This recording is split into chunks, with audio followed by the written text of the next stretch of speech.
Hey guys! Today we're going to talk about kinesiology and why kinesiology matters to occupational therapists. The definition of kinesiology is the study of movements.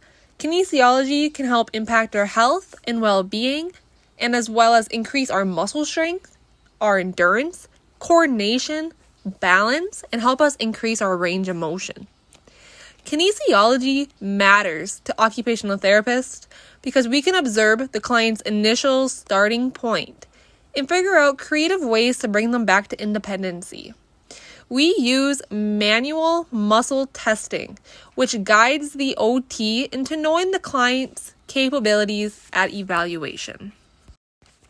Occupational therapists are healthcare professionals that help individuals who may have difficult times carrying out day-to-day activities.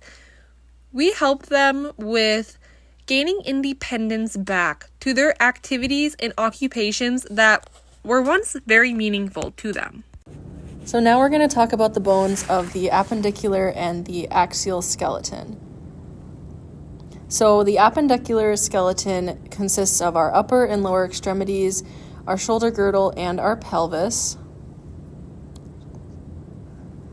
Our axial skeleton consists of our vertebral column, the sternum, and the ribs, and the skull. Anatomical position is described as arms at your side, palms facing forward, legs shoulder width apart. The frontal plane, also known as the coronal plane, divides the body into anterior and posterior portions, and it usually involves abduction and adduction. The sagittal plane divides the body into right and left sides. Most flexion and extension movements occur in this plane.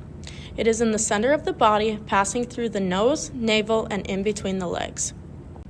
The horizontal or transverse plane divides the body into inferior and superior portions, most rotary motion occurring in this plane. Now let's talk about the three axes.